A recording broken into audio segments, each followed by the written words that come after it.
Right, folks, that's 8 o'clock, so I'm just going to make a start. If I can just say welcome to this SLF session on international perspectives on online learning.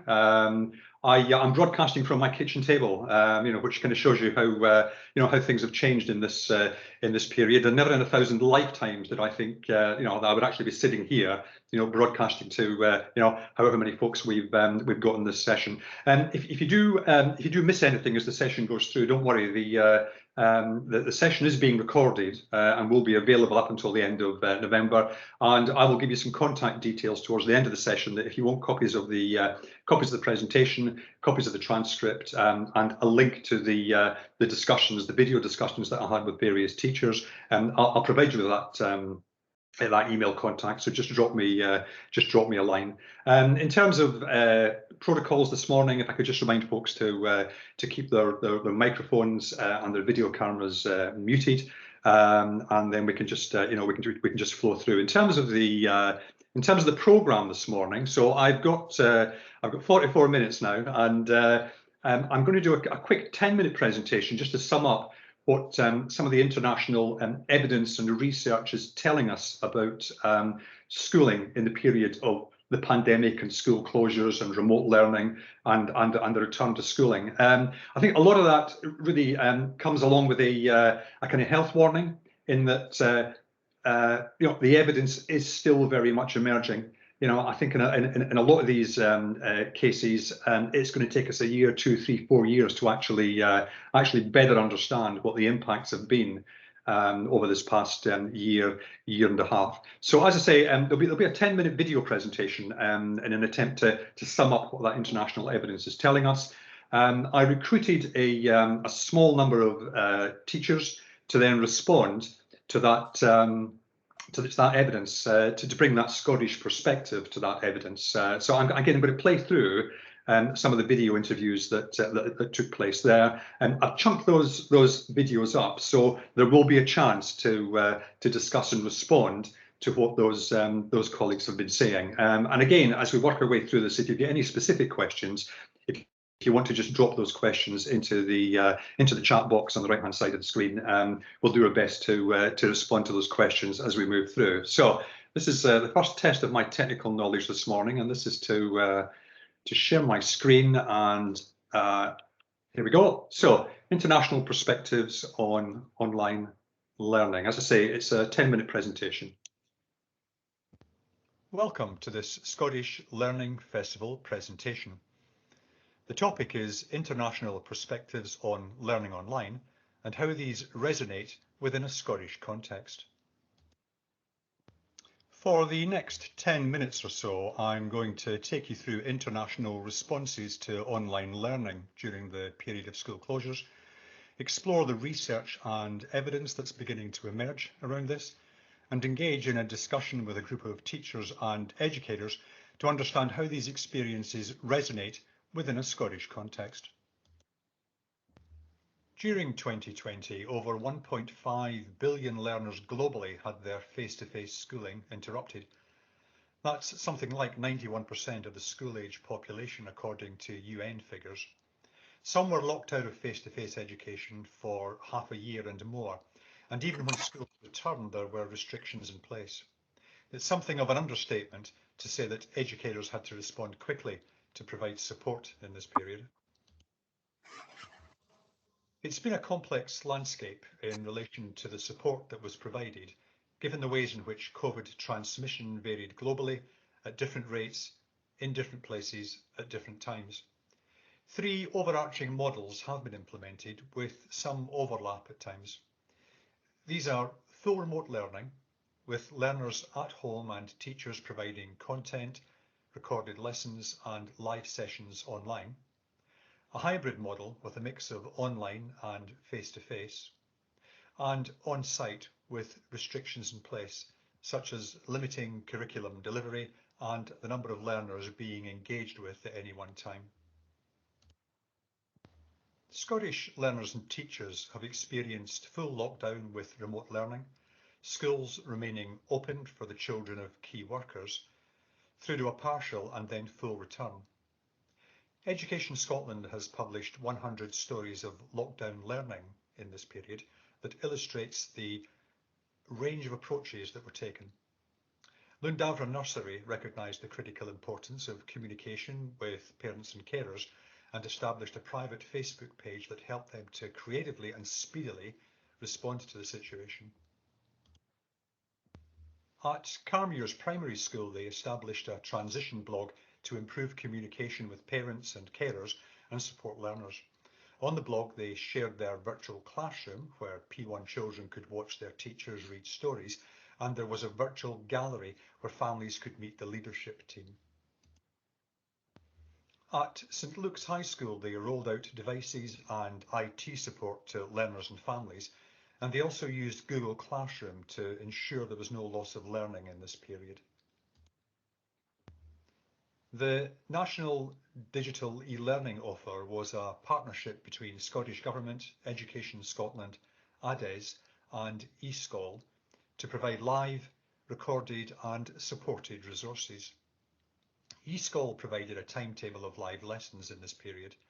Recorded lessons were hosted on the Glow platform. Supported resources provided links to content that was relevant to teachers and learners across a whole range of curriculum areas. Looking beyond Scotland, HWB is the digital learning platform for learning and teaching in Wales. It was the platform, with its reach into all schools and curriculum areas, that was the key service for support in this period. Across England, and reflecting the diverse nature of its school estate, there was a range of approaches taken towards support. The Department for Education website provided national advice. Funding was provided to Oak Academy to further develop its online content for a national audience. The BBC repositioned and created new content for its bite-sized service, and commercial providers offered time-limited free access to previously paid-for resources. You will find a lot in common between the approaches just described and what occurred across Europe. In Denmark, for example, Office 365, Teams and Google G Suite for Education were made available free of charge to all schools. Aula, the national education platform, was further developed to support learners, teachers and parents, and a wide range of web-based learning resources were made available, with Danish publishers supplying them free of charge throughout the period of school closures. The Swedish National Agency for Education published examples of best practice in distance learning on its website along with resources. It also launched a homeschooling platform. In Romania, the government EduCred online platform provided digital resources and useful information to support teachers. School textbooks were made freely available in digital format, and a partnership between the Ministry of Education and National TV Service broadcast a range of courses. Whilst many countries took a common approach to online support for learners and parents, context is absolutely critical. Not all systems were digitally ready for this, and outcomes varied. The Indian education system is one of the largest in the world, with more than 1.5 million schools, 8.5 million teachers and 250 million children. Given its size, its immense rural population and the impact of COVID, it has been a major challenge for the system to respond to the challenges that have arisen in education. Launched in 2017, the Diksha portal was one of the key services used by the national government to support teachers through the provision of resources, up-to-date news, and the opportunity to network with other educators. The Ministry of Education in China promoted its schools out but classes on strategy. This included guidance around improving student home study guidance, standardizing online teaching practices, improving the design of online learning platforms, strengthening the review of online teaching resources, as well as making full use of free learning resources, integrating information around epidemic prevention, life education, public safety and mental health into e-learning, and also guiding students to aspects of physical health, including improved physical exercise. And finally, at a global level, UNESCO compiled a list of applications, platforms and educational resources that teachers, learners and parents would find of use in the period of school closures and the move to online learning and teaching. In this next part of the presentation, we're going to begin to look at what the research and the evidence tells us about approaches to digital learning during the pandemic and the period of school closures. The National Digital Learning and Teaching Strategy for Scotland was published in 2016. It aimed to ensure that all learners and educators were able to benefit from the use of digital technologies in education. It structured itself around 4 essential and related objectives, and these were access, teacher skills, curriculum and assessment, and leadership. And it's in each of these 4 areas that we're going to begin to explore responses to remote and online learning during the pandemic. The term digital divide refers to the gap between learners from different socio-economic backgrounds and their opportunities to access digital technologies, tools and services. The divide and its impacts are widely acknowledged in education. Emerging research shows that school closures and a move to remote learning have made worse existing inequalities. At a local, national and global level, the response to this has been to provide devices and to support connectivity for learners in need. In a recent survey of American school principals, 64% acknowledged that they had responded to some extent in this way. Learner use of technology and the benefits from this are heavily influenced by the ways in which teachers effectively apply those technologies in their teaching practice. Teacher skills in the use of technology varies widely. The OECD has reported that, on average, across OECD countries, 65% of 15-year-olds were enrolled in schools whose principal reported that teachers have the necessary technical and pedagogical skills to integrate digital devices in instruction. The research suggests that the skills and knowledge gap in the use of technology was a barrier to moving learning online in this period. Teachers faced challenges in translating face-to-face teaching into online learning and in the design of effective and appropriate online learning experiences. Online learning happened most effectively where teachers were able to connect with colleagues in a professional learning community to support each other's understanding and practice. The research also suggests that there were ongoing debates globally around what should constitute an online curriculum. Should it simply seek to emulate what was being delivered face-to-face pre-pandemic?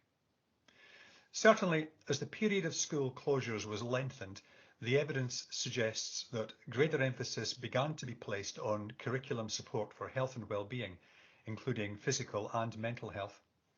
Recent research from Hubei province in China, which has Wuhan as its capital, suggests that the physiological impacts of learning online were key issues.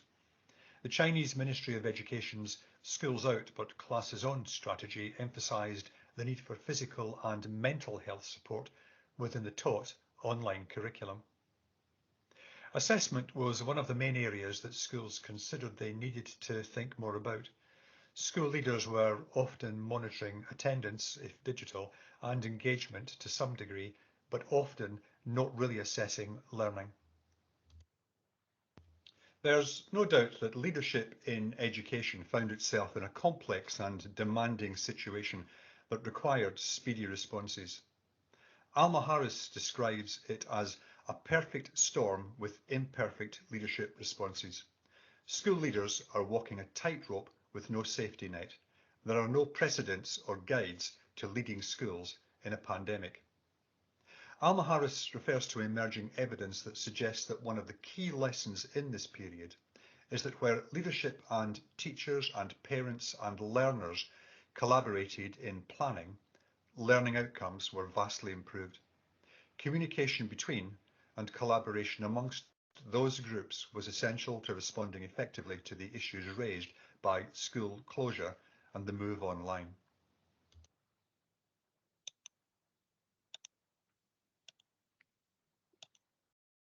Right, okay, folks. So I'm just going to stop sharing for a minute there, and really just to say, in terms of that 10-minute presentation, that really was desk-based research. It was a case of looking at what the now hold on a minute, am I getting a wrong message here? Right, okay, folks, sorry about that. Right, so as I say, it was desk-based research. It was looking at academic journals. It was looking at Ministry of Education websites globally. It was trying to engage with some teachers globally as well. And I think you need to be aware that it very much is emerging evidence. So I did recruit a small number of teachers, mainly from West Lothian and Falkirk, to discuss their experiences of education, remote teaching, remote learning in this period. And they'd obviously been given the presentation beforehand. So I think what I'd like to do now is really just play the first 10 minutes of their discussion, where they focused in on the issues around access and how they dealt with access issues in this period. So let's just see again if I can actually share my screen. Here we go, right, sound on, folks, and the teachers will introduce themselves to begin with and then go into that 10-minute discussion on access, and then I'll stop the video and see if there's any feedback in this conference session.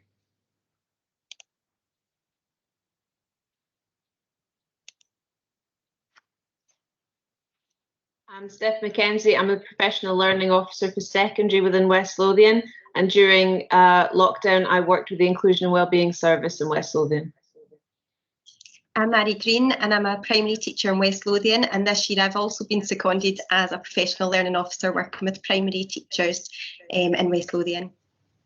My name is Tracy Mutter and I'm a computing science teacher at Falkirk High School, and I also have a whole school responsibility as principal teacher of digital learning. I'm Stuart Mackay. I'm Deputy Head Teacher at St Mungo's High School in Falkirk. I've got learning, teaching and assessment as well as digital learning as part of my remit. I am Yanis Hadzadonis. I am a Principal Teacher Pedagogy in the James Young High School in West Lothian, and I'm also an RMPS teacher. In terms of accessibility, we found that quite a few children didn't have a device at home that they could use. Lots of others were using their mobile phone. And even in families where there was a laptop, we quite often found that parents or older children in the house were using that to complete their work. And therefore children were logging in the evening to try and catch up with their schoolwork. In order to try and plug this gap, we gave out some of the laptops that were used normally for teaching and learning. And we also gave out dongles because there was lots of children who didn't have access to reliable Wi-Fi in their houses. So we had used that in terms to try and plug the gap of accessibility so that all children had access to learning. Yeah, we had a very similar approach actually here at St Mungo's in Falkirk.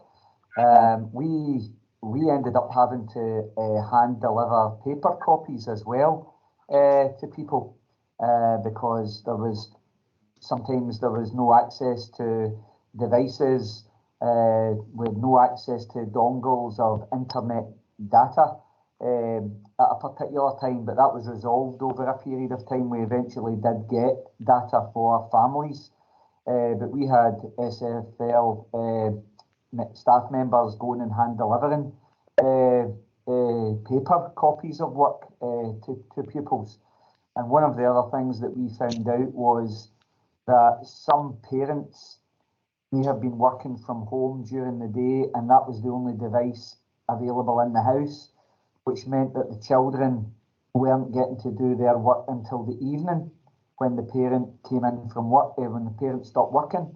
And so the child's working day was interrupted, and that it was an unusual working day, starting maybe at 6 o'clock, but not getting a full working day, just kind of dipping their toe into certain subjects, and the parent obviously saying, do your English and your maths, and the rest can fall by the wayside. So we saw a wee bit of a dip in terms of children's engagement with all subjects. I don't know if that was true for everyone else. Yanis, do you want to come in there? Yes, engagement was definitely an issue for us, especially in the first lockdown, because even after the first scramble for technology, so making sure that everybody had access to an iPad, that I'm sure happened in every school, we saw that kids who had told us that they did have technology actually were sharing, as you said, with an entire household, making it very difficult for them to actually take part. And then later on, we realized that even when technology is there, it doesn't necessarily guarantee engagement. So that was one of the major issues and one that we had to take action in. One of the things that we did was that we carefully tracked that engagement and we followed up on it, and that made a difference. What the other thing that made a difference, and I think engagement is related to that, as well as the overall picture, of what was happening at the time, right, during the lockdown, was that there seemed to have been some pedagogical know-how deficit at the time. As teachers, we were trying to come to terms with the technology, and we had left the pedagogy aside. And I think that contributed to the lack of engagement from kids.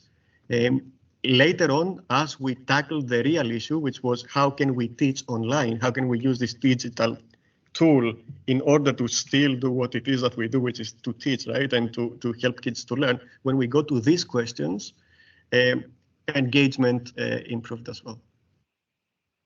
It's an interesting one, Yanis. I'd looked at some initial research that's been done with Scottish learners and teachers, and a lot of the teachers made the point that what you've just said, in the early days, they were spending so much time offering technical support to youngsters that it actually reduced the time available to actually think about the learning and the teaching and what was being delivered online, in terms of pedagogy. Yeah. I think teachers themselves also were struggling with the technical issues. I remember myself trying to understand how Teams work. I had never seriously used Teams before. So it was a very steep kind of learning curve for us as well, for practitioners. Can only imagine what it must have been like for the kids. Yeah. So, and I think you're right. I suppose in terms of an access point of view, it isn't just about the access to the tech. It's all those skills related to the technical know-how, how to use it. But then moving on in terms of teacher skills around pedagogy, how do you transfer what you've been doing in class to what's happening online? I suppose anybody else want to come in relation to tech or access before we move on? Steph sorry, Mary. Yeah. Yeah, I was just going to add that access wasn't just about having the device, it was also having space and having time for children to work, because quite often they would be perched on the end of their bed, or there'd be 3 of them in a room all trying to listen into a lesson at the same time. And also having access to their parents as well, because although everybody was at home, their parents were working, or some parents weren't working, so you had different levels from parents as to what they could input. Because I know as a teacher myself, I wasn't able to support my own children because I was so busy supporting my class that my own 3 children, I was needing their school to be supporting them. So it was that knock-on effect from people's work pressures as well. And as I'm sure we can all remember, it was a very stressful time in that very first lockdown.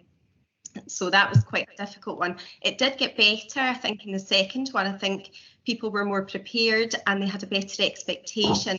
And, one of the things that we did in our school was we actually offered parents digital sessions, because access wasn't just about what the children could do and the skills that we were teaching the children. It was also what their parents could do.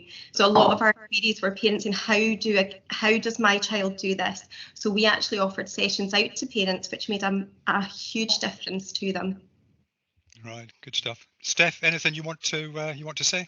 Yeah, I mean, we struggled like everybody else, ensuring that, excuse me, all the young people had access to laptops and netbooks, and we ensured that everyone did have a netbook they could use, and they had a dongle for data if required. One thing we did do was found that on Teams that you could have a wee alert that came up that told you if someone was online. So a lot of our youngsters are quite reluctant to be, you can give them the equipment, but they won't necessarily access it. So we had little reminders that came up or alerts that came up when a young person was accessing their team. So as a teacher, you could, reply to them straight away, knowing that they were accessing it at that time. So you could really try and catch them when they were having a wee browse and having a look about.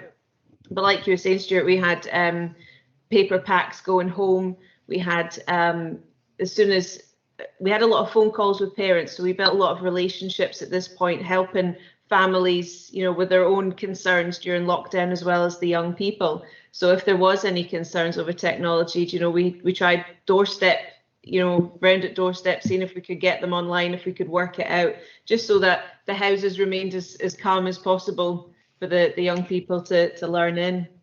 So we ensured that when we came back in August last year, that we kept going with Teams, so that it, obviously everything was still quite flexible as to the situation. So we kept the Teams going. So even when the young people were in school, they were still getting used to the Teams and how to use it. So when the situations changed in January again, they were more confident at home using the technology that we'd been working with. We had a slightly different situation. We were already well versed in Teams at St Mungo's.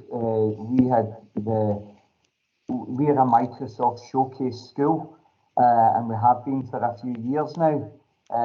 So we probably, this happened, and it was, I suppose if you want to put a spin on it, it was great that this could happen and we could test all this out, because we felt that we'd done quite a lot of staff training, and a lot of good practice videos were already on show for staff to access in terms of how to give over voiceover feedback and digital feedback and things like that. But we also had started to do pupil training, and we had pupils as digital ambassadors. And so we found that helped us during the lockdown as well. But as I said initially, we didn't have 100% engagement, and like yourself, we also had to, we tracked and we monitored who was engaging and who wasn't, and those who weren't, they got follow-up phone calls to say, you haven't completed any work in the last week, you haven't completed any work in the last 4 weeks, and we were liaising with parents as well. But I just felt that we probably had a head start on it, many other schools, because Teams was something that was well up and established within the school.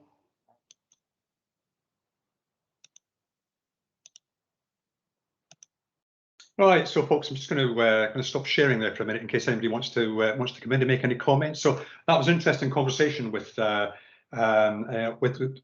colleagues. I think the thing to remember possibly is that although we talk about access and we talk about teacher skills and we talk about curriculum assessment and leadership, and I tried to break it up in terms of that discussion. I mean, the bottom line is they are all really interconnected, and there was an awful lot in there about how not only learners were supported in terms of their skills in this period, but also teachers as well. The next section of the video, which is about 5 minutes long, that discussion, we moved on to talking about teacher skills specifically, and the kind of support that was offered to teachers. So I don't know if anybody wants to come in, ask any questions, make any comments before we move on to that next session. Just gonna have a quick look at the meeting chat. All right, okay, folks. So I don't see anything. There. So I'm going to move on to the next section of that video, and I'm going to finish with that in actual fact, because I want to spend a bit of time at the end talking about what that group of teachers said they did not want to lose. The valuable experiences that had been learned in the past year and a half, and how they would take those forward. So as I say, the next section is about 6 minutes long, and it is that discussion specifically about the support that was given to teachers in this period. So let's just practice my skills again. From my experience, I led the West Lothian RMPS network at the time, and what helped us was liaising with each other. So we worked, we devoted meetings upon meetings on helping each other understand technology first. I think overall the professional learning challenge at the time came in two stages. One was the first wave, as it were, was to get everybody on the same page when it comes to being able to use the technology that was available. And then when we were all set there and we could take a deep breath and say, at least we know how to use the technology, then we thought about the deeper, the more important questions of, okay, how do I make my lessons responsive? How do I run a discussion online? How do I assess online? How do I give feedback as I do in my classroom? And there was a lot of, there were many trade-offs that need to be done. I think we started very idealistically, at least a lot of people that I spoke to, we started very idealistically. We hope to replicate the experience of the classroom. We soon found out that that was not feasible, right? And that we needed to realign our expectations to the reality of what could be done. Both in the West Lothian RMPS network as well as in the school, what helped us, and there were these oases in the grimness of the time that I remember. It was working with others in my school, in the James Young. Our professional learning takes place through a professional learning community. So we bracketed everything that we had been doing up until that point, and we just focused on digital learning. And I remember one of my happiest memories of the time was when the whole school staff met together online, and I just suddenly saw, 80, loads of pictures of teachers showing up on my Teams meeting, right? And we were just so happy to see each other and to learn alongside each other. So I think that kind of model of teaching each other and learning collaboratively, that was definitely the way to go. On the run up to going out on remote learning, I did a lot of work with the staff across the school, trying to upskill them in Microsoft Teams so that when we did go out in remote learning, they were used to how it worked. They had all their teams set up and all the children added to their teams. What we did find, however, is that lots of staff were trying to replicate what would have happened in a classroom and tried to replicate that online. And obviously that didn't work for the majority of staff. Lots of staff were running into issues then of how do you take your teaching and learning materials designed for delivery at the front of the lesson and to make them accessible for all learners online. So at this point, I was doing CPD training on all sorts of applications to try and upskill staff and help them understand about delivering online instead of face-to-face teaching. In the height of this, we were doing 4 training sessions a week, after school and 2 twilights each week, as well, trying to upskill the staff. We have a section in What Scotland Learned about our digital journey and the flexibility of staff and the eagerness to adopt digital technologies and to upskill themselves. And that's something that I have seen throughout the whole time, is that staff have a willingness to work with others, not even just within the schools, but within the authority across the whole of Scotland and across the world. Teachers have collaborated and worked together, and it has been great to see that flexibility. We also had in West Lothian the DigiKen community, so we had a dedicated team space which is still going strong, and it was fantastic, the amount of training that was there, the amount of knowledge, and it wasn't just depending on the IT team who were it was also depending on each other, so it just opened up that entire network, which was brilliant.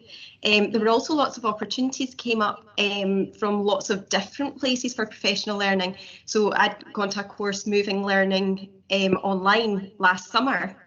So after that first learning, looking forward as the digital lead, I thought I need to find out how to put a lesson together, how to get the best out of learners through a computer. And something like that was absolutely fantastic, because you understand that e-learning pedagogy behind it all, and you can put together all the things that you need to engage your learners. Whereas that first time was just, how are we going to do this? How are we going to get this learning to our learners? Moving forward from that, and then the time after that, it was looking at how can we really teach learners and get the best out of them. And actually, people talk about this loss of learning that we had. I don't think we did have a loss of learning. I think we had different learning, and children and parents and teachers have all learned skills that they would never have learned before. I mean, as the digital leads, I look back at how far we've come in 2 years, and it's far surpassed where we predicted we would be with our digital learning in a school. So it's actually given us this platform to move forward and to take the best from this and work with it. And now we just have to realign all the other learning. But, I really do disagree with the loss of learning. I think it's different learning. And I think there's a lot that children can take forward. The children in my school got really offended when people said they lost learning, because they went, but we never stopped learning. We kept learning. We worked really hard. And I'm really proud of how far everybody came, and that was through the learning that the children did and the teachers. And certainly in that second period, the courageousness of teachers to really put themselves out there, to go live on camera, to put audio, to put video, and to put yourself out there. It was just fantastic to see. Steph, anything you want to say before we move on? I think collaboration is the key to it. I don't think it mattered what subject you taught, whether you were nursery, primary or secondary. We were all in the same boat. So we all worked together, and I think that was super. One thing that's come out for us is we do a lot of CLPL training, in sessions, and actually being able to do it online, you can offer it to a wider audience than you possibly could have, in a school or, in a school environment. So that there's lots of positives come from it.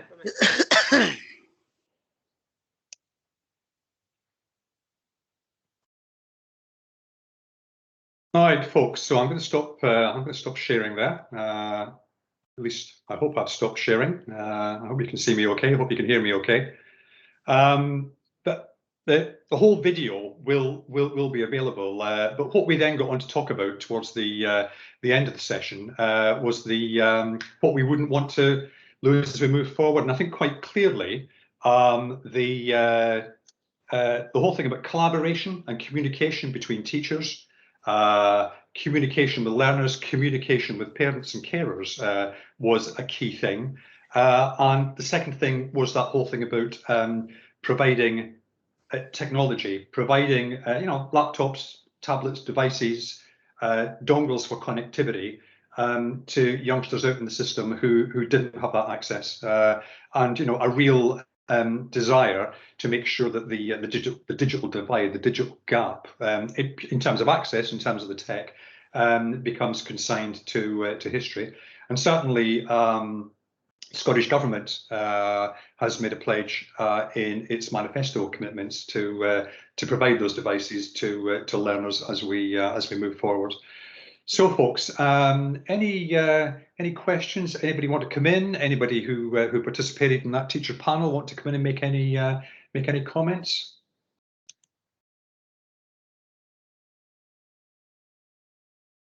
Yeah, as you say, Mark. Yeah, the gap between those who are able to access education, whether it's digital or face-to-face, is constantly growing.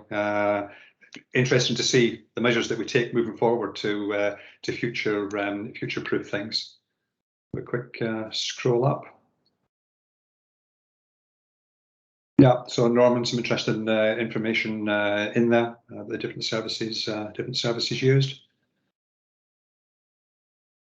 Yeah, I think you're right, Joe. That whole thing about interesting to see how some curriculum areas were possibly more impacted on than others. Certainly, if you look at the research, if you go back a year and a half ago when schools closed, the research suggests that there was an attempt to replicate full-time the face-to-face curriculum. And it's only when folks moved along 3 months, 4 months, 5 months, they began to look at things like physical health, mental health, and all of that. Audrey, did you want to come in? I see your hand up there. Yeah, I was just going to say, I think another aspect as well, totally on board with and agree with what's been mentioned in the videos and in the chat as well. But I think as well, another area is the fact that for some of our learners, groups of our learners, this kind of online learning worked really well.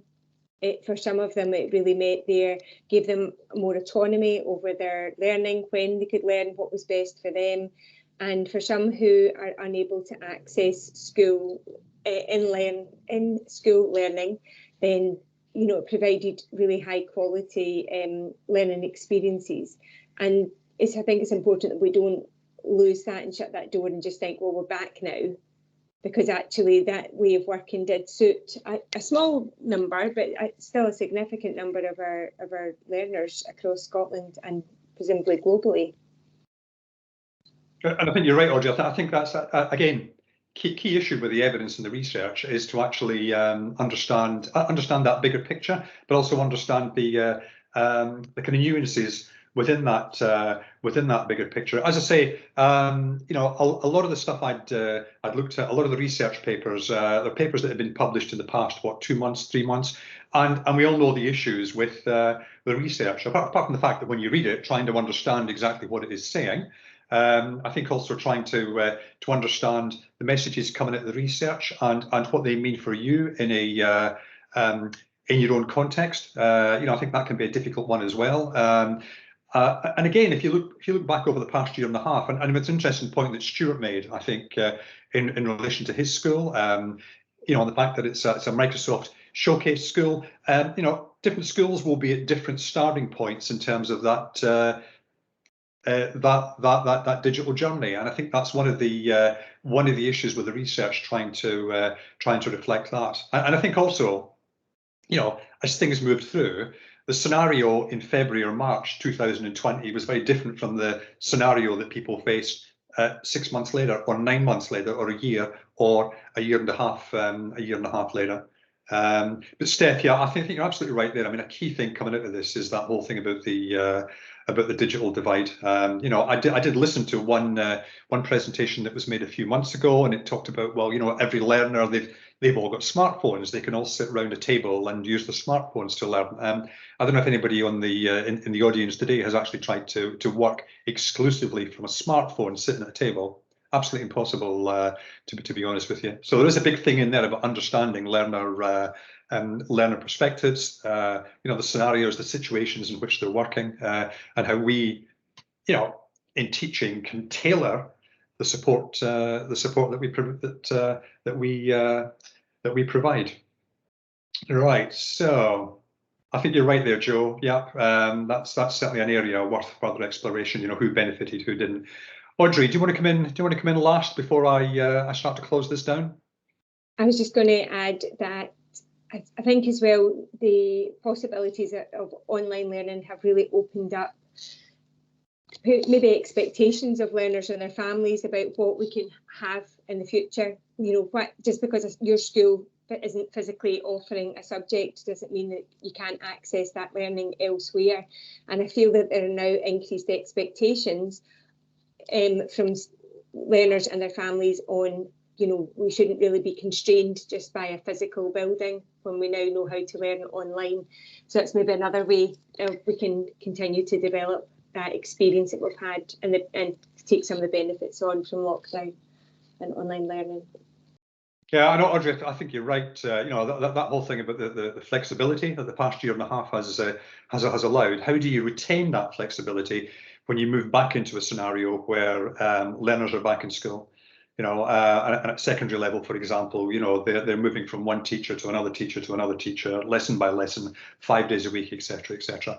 And I think really that's something that's always been a struggle in terms of the tech. The tech enables flexible approaches, but what do you do when the system itself isn't that flexible?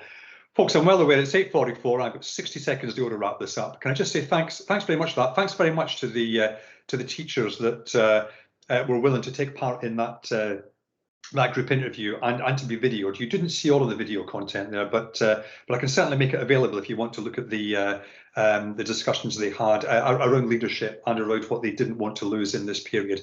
As I say, I will post up my email contact here, so if you want to get in touch, if you want copies of the actual research presentation itself, I can send that out to you. And again, just to be aware that a video of this will be available, and it will be available until the end of November. And thanks from my kitchen table. Yeah, it's just been so challenging, to be honest with you. Yeah, because for most of us that are used to actually being in front of a live audience, it's that interaction that you really enjoy from that live audience. So anyway, there we go, folks. 8:45. I'm going to finish up. I'm going to say have a good day and have a good week, and thanks for participating in this session. Bye.